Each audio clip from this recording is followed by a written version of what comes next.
So, yes, hello again, I'm Blunty, and yes, I got the news. I saw the news. I, and every other, I'm sure, YouTuber who's ever so much has made a sideways mention on this topic is today being flooded with messages and emails making sure that we saw the news. I assure you, we saw the news. It's being reported everywhere after all, and yes, we will be talking about it. We'll all be talking about it, I suspect. So much so you may have wondered if this video was worth clicking onto to hear yet another opinion on it. And thank you for doing that.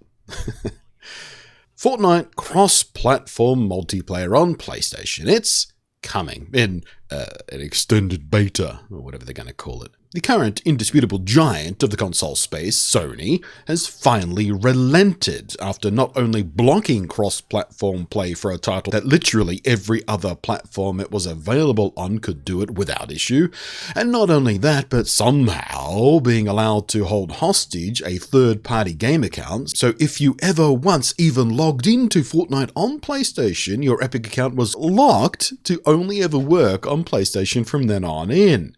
What a dick move. And I'm still not clear on how that was even allowed. Why or even how was it possible for Sony to steal a third-party developer's account system permissions? If Epic Games was ever clear about this, I never saw their explanation for it, but it shouldn't even be possible.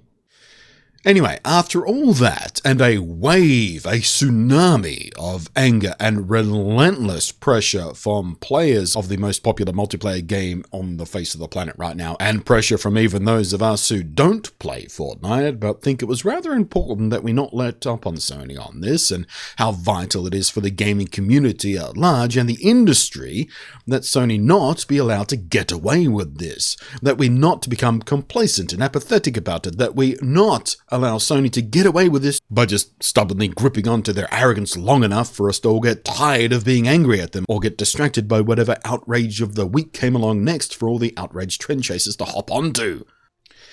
But we didn't get tired of giving Sony shit for this. We didn't get distracted by something else. We were mad and we were gonna stay mad, and after all that, finally kind of realized that it wasn't going away, so they finally relented.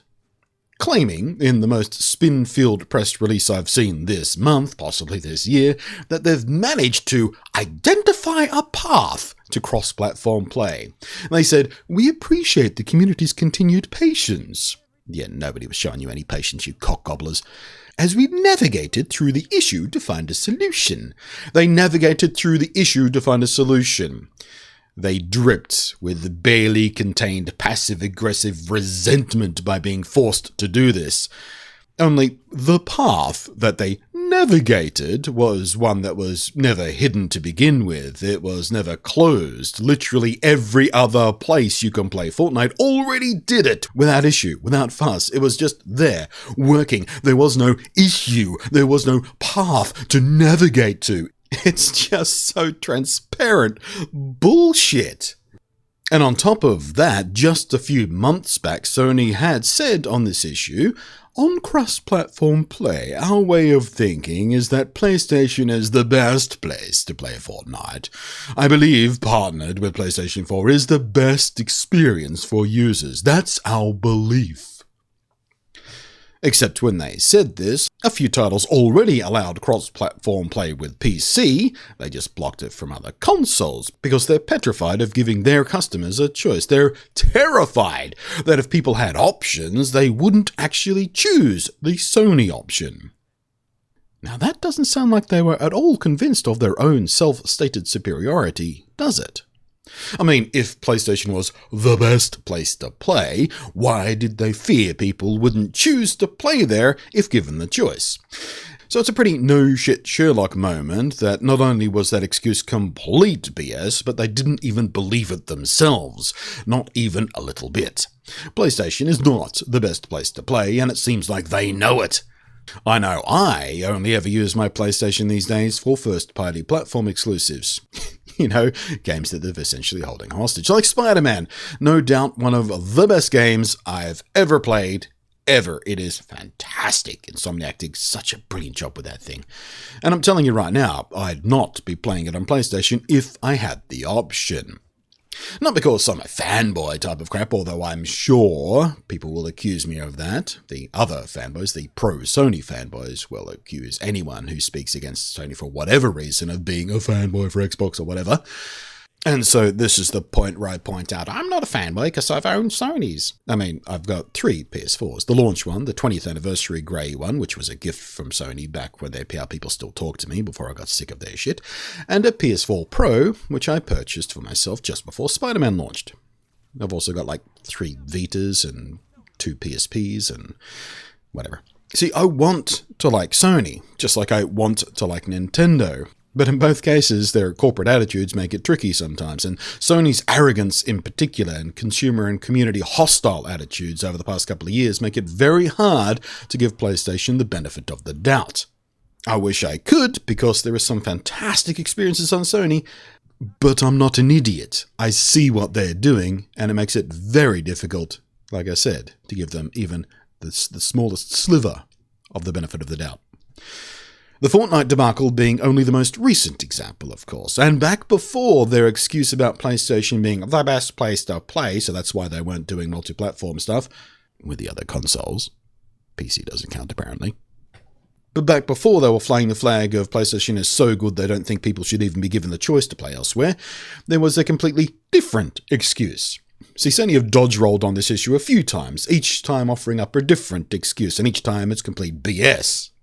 This time around, they said, "We have a contract with the people who go online with us, and that we look after them, and that they are within the PlayStation curated universe," said Jim Ryan, head of global sales and marketing on PlayStation. And then he doubled down on the old classic, "Won't somebody think of the children?" by saying, "Exposing in what in many cases are children to external influences we have no ability to manage or look after, it's something we have to think about very carefully." Which is just a verbose way of saying, "Won't somebody think of the children?" This was, by the way, at a time when Nintendo, when it comes to online stuff, the most overprotective, restrictive, paranoid, and ass-backwards companies in the online multiplayer space, Nintendo was already happily and easily, without fuss and fretting, doing cross-platform multiplayer with Minecraft and Rocket League and the like. So when even Nintendo can do this stuff without screaming, "Won't somebody think of the children?"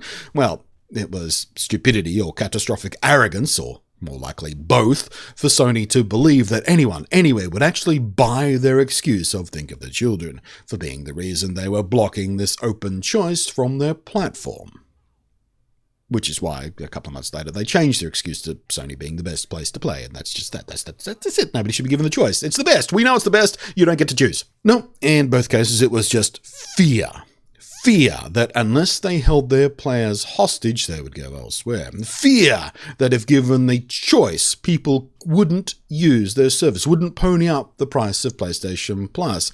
An absolute pants-shitting terror that people might realize that PlayStation just is not the best place to play when clearly they don't even believe it themselves. But yay, I guess. Pat on the back, sarcastically, for PlayStation relenting to the pressure. So overwhelming was the community's pressure and even a few half-assed token gestures from the likes of Bethesda to leak through a tiny crack in Sony's shell of arrogance that a single droplet, a particle of common goddamn sense, splashed into their shit-caked eyes and cleared their vision just long enough to see the path to navigate, and that they were this whole time facing the wrong friggin' direction. And that, frankly, if they didn't act now, the memory of this BS would be too fresh by the time they wanted to start selling you on their next hardware in about 18 months' time or so. Be aware, friends, this capitulation from Sony, not that it ever admit to being a surrender. Instead, they're doing their best to make it look like this was all so difficult, so tricky, that they did you a huge favor by working so hard, day and night, sleepless nights, working to solve this impossible technical challenge, to navigate this spooky, dark path that was hidden from them for so many years. But this, make no mistake, this submission by Sony is not about doing you a favor out of the goodness of their piano black hearts. It's so by E3 next year, when they start teasing the PS5 or whatever, you'll have one less flag to wave at them going, hey, what about this PS? So you won't point out quite so loudly that PlayStation isn't a good place for a gamer to be. Not if we care about the community, not if we care about the industry, not if you value freedom of choice, not if you want a platform that isn't hostile to the community for the sake of such transparent greed and fear and paranoia. Remember when Sony had the good guy act going on back in the PlayStation 3 days when the Xbox 360 was kicking their ass all over the industry? Yeah, this is what happens when Sony's in a number one spot. It happens over and over and over again. And I'm not saying Xbox is any better, by the way. They do the same thing. When the 360 was in the unsurmountable lead, the Xbox was just as arrogant and annoying. I'm not saying one is better than the other. I'm just saying we need to hold them accountable. Thanks for watching. I am Blanty, and I will catch you next time.